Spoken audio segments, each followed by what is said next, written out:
DylanLasagnas? It's DylanLasagna here, and welcome to my 2016 WWE Battleground Reactions video. And oh my gosh, that was a pay-per-view. That was great. And my mind is so blown up right now after what just happened. So, with that being said, let's talk about my reactions right now. The former Brothers of the Shield finally came to a head in the anticipated triple threat match for the WWE Championship. Dean Ambrose, the champion, Seth Rollins, Roman Reigns colliding for the WWE Championship. And this match did not disappoint. And before I talk about the match, WWE clearly muted out the boos during Roman Reigns' entrance. I could clearly hear it. Like, those are not boos. Like, I could clearly, like, those. If I was in the arena right now, the boos would definitely be most likely louder. It's like, during Roman Reigns' entrance, they were like, boo. You could clearly tell Vince McMahon muted them out. But anyway, that's for another time. So this match did not disappoint. It's like, there's like a shitload of awesome spots everywhere. And, oh my god, like, it's so amazing. Like, these guys, it's just a shame that the brand split them up. If they were on the same brand, they could feud with each other all day. And then it was funny because Seth Rollins tried to do the Shield thing, and then Roman Reigns went berserk. And then Dean Ambrose ran through onto two announce tables and jumped into the timekeeper's area onto Seth and Roman. And then what was another awesome part was Roman Reigns hit a Superman punch on Seth, and then Dean Ambrose hit a rebound clothesline onto Roman Reigns after Dean got hit with the kick by Seth. It was like a ricochet effect of sorts. It was pretty cool. And then I like the end result here. I thought Seth Rollins was going to win, even though I predicted in my prediction video on Thursday that Dean Ambrose was going to win. And he hit the pedigree as soon as Roman Reigns hit a Superman punch on Dean Ambrose. He hit a pedigree on Roman Reigns. I thought it was going to be a 3 count because Roman Reigns would eat the pin, of course. But it was 2. It was 2. I was like, thank God Roman Reigns kicked out of the pedigree. And then as Seth was going for another one, Roman hits a Superman punch. And then eventually he hits a spear. But then at the last second, Dean Ambrose hits a Dirty Deeds onto Roman. And then 1, 2, 3. I was shocked. I actually did not expect that to happen, even though I predicted it. I was like, oh my god. It just goes to show, like, I realized that if with this victory, WWE is actually putting their faith in Dean Ambrose as the guy, the dude, the face that'll run SmackDown live, the top champion in the company. And Dean Ambrose absolutely deserves it. Like, after all the hard work that he's put into WWE, like, no guts, no glory, like, he has guts, he has glory. He's been committed into this for, how long has it been? 2 years of all these losses of putting people over, and now he's getting what he deserves. And to get this victory tonight, oh man, I hope it continues past SummerSlam, because if they have an eventual rematch, then I hope Dean Ambrose comes out on top at SummerSlam. And Roman can feud with the World Heavyweight title if it comes back, but Dean Ambrose got the win tonight, and I'm happy about it. Now, let me talk about the real match of the night, ladies and gentlemen. It's not the Shield triple threat, I'm sorry. It's Sami Zayn versus Kevin Owens. And yeah, that was just a powerful, emotional, and very personal match to end their rivalry. If it really is their end. I don't think it actually is, but for now, let's just say it is. And these two have shown once again why they're so good in the ring. And oh my god, this was just absolutely phenomenal. No pun intended. I mean, you had nearly injuries abound because of 2 botches. Probably 1 botch because the brain buster was intentional. Speaking of the brain buster, yeah, I thought Kevin Owens was legitimately concussed because Sami Zayn botched the brainbuster on the apron, but then I think that was just part of the match. And then when Sami Zayn botched the springboard move he was about to do on Kevin Owens, he, instead of landing on his feet, he landed on his butt on the ropes, and then he flipped hard and landed hard on his arm, which looked pretty bad and looked to be hurt. And I hope he's not in real serious pain, and because that would suck. Anyway, this match was absolutely phenomenal. So many near falls, and they were like literally out of it. Like they were like so tired to the bone. And when Kevin Owens hit that Pop-Tart powerbomb, and then he was about to hit 1, 2, and then Sami Zayn had his foot on the rope at the last second, Kevin Owens just slapped the pudding out of him. He got hella emotional. It was so powerful right there. That was good storytelling. Very good storytelling. And then Sami Zayn just exploded out of nowhere. Hit a Machikanuki driver, I keep forgetting the name, onto Kevin Owens. And another exploder suplex onto the turnbuckle. And he hit 2 haluva kicks onto Kevin Owens. The first one, he was just like, I'm not going to go for the cover. I'm going to hit another one on you to finish you off once and for all. 1, 2, 3. Sami Zayn finally gets one over Kevin Owens in their end to the rivalry. And what was an absolutely amazing and awesome match. But it's, as I said, it's kind of sucks that they're still on the same brand. But nonetheless, an absolutely amazing match. Hey, you guys ready for me to talk about Sasha's mystery partner yet? Because I am. So, let's talk. This was the opening match to Battleground. I was actually surprised that WWE went with this match. Because, why not start off with the women? That's what the Women's Revolution is all about, right? Anyway, so here comes Charlotte and Dana Brooke to open the show, which I still found surprising because the women don't usually open the show. I thought the Wyatts and New Day would open the show.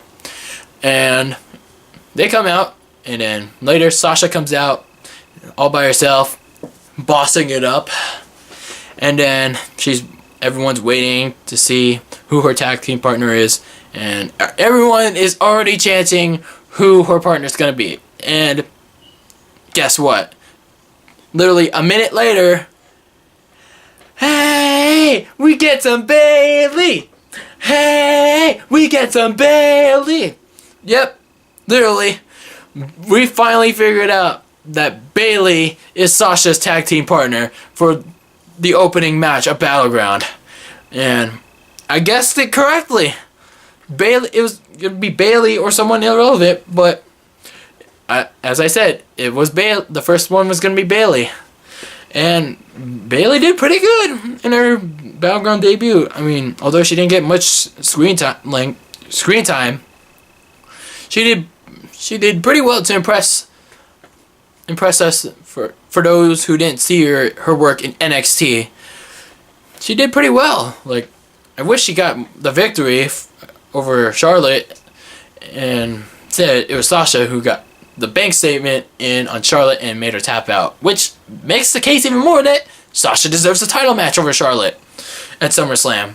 And some people are saying now that Bayley's appearance at Battleground, Bayley's debut on the main roster is not yet, because she has an NXT women's title match at NXT TakeOver 2 back to Brooklyn against Asuka, the women's champion NXT. And you guys are right, it could be a one-time appearance, but I don't think Bayley appeared in any of the recent NXT tapings as I last checked. So maybe she'll appear on some of the episodes of Raw or SmackDown, whatever brand she decides to go to, and promote her match for the NXT Women's Championship first. Maybe as a warm-up match, some warm-up matches, maybe a mini feud of sorts to get her going. And hey, as I said before, some some guy was commenting on my Instagram post like, Bayley's appearance is only one night only. So, this Kevin Owens was the NXT champ when he debuted on the main roster last year, and he made multiple appearances. He bounced from main roster and NXT. So can't Bayley do the same? Even though she's not the champ and she's the #1 contender to the NXT Women's title? Oh, I guess not. No, she can't. No, too stupid. She can. I think she can. Can she? Maybe she can. We've yet to see tomorrow night on Raw. Or Tuesday on SmackDown. Which brand is Bayley gonna go to? Which brand is she gonna pick? We'll find out tomorrow.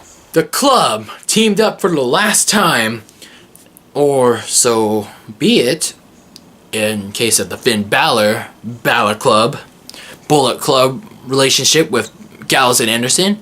They teamed up to go up against John Cena and Enzo and Cass. How you doing? And this was a pretty good match. Pretty good showing from all 6 men. And I honestly liked the really strange chemistry and miscommunication from both teams. I really thought the club wasn't going to have miscommunications. And then, as John Cena, lifted Enzo, Enzo, missed the crossbody and landed on John Cena. And John Cena, I thought John Cena was going to... I thought he was blinded and he was gonna do an attitude adjustment onto Enzo, but then he instead he threw Enzo at Luke Gallows, and then Luke Gallows just threw him, and then John Cena just Irish whipped Luke Gallows onto AJ Styles, and AJ Styles nuts went crashing down onto the ring post, which was pretty funny. And then, but anyway, yeah, this was a pretty great showing. Everyone got to shine. I really liked the showing from Enzo Amore. It wasn't just his promo work. His ring skills are really shining since he came to the main roster. We haven't gotten to see that lately ever since his call up from to the main roster. We only got to see it in NXT. Anyway, as I said in my predictions video, John Cena and friends will triumph over evil, and they did tonight as John Cena hit a second top rope attitude adjustment onto AJ Styles, and I thought that Carl Anderson was going to eat the pin and not AJ Styles. But I guess that's going to serve as a way for a rematch between Cena and Styles now that the club and Enzo Amore are on Raw.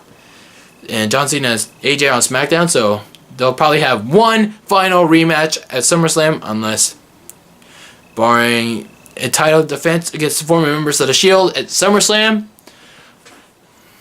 then it'll be another rematch, with one final rematch against Cena and Styles at SummerSlam. Before the main event segment, Randy Orton returned to WWE and was a guest on the highlight reel.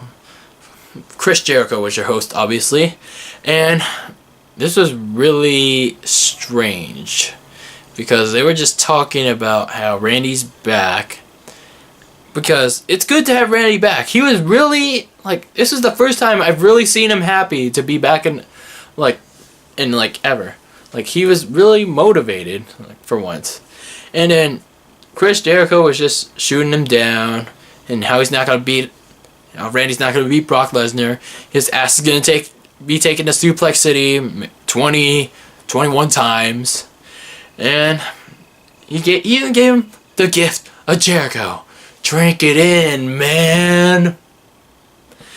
And then Randy Orton, multiple times, he teased Jericho that he would give him an RKO out of nowhere. And people were saying that he joked about Brock Lesnar's anti-doping violation from the UFC, and I didn't really catch that. But kind of feel like there should have been a way to reestablish Orton's venomous side, instead of his weird, personality since becoming a babyface again. But anyway, the segment ends with, you know what? The RKO out of nowhere, which kind of looked weird, but Randy Orton's still trying to find his footing.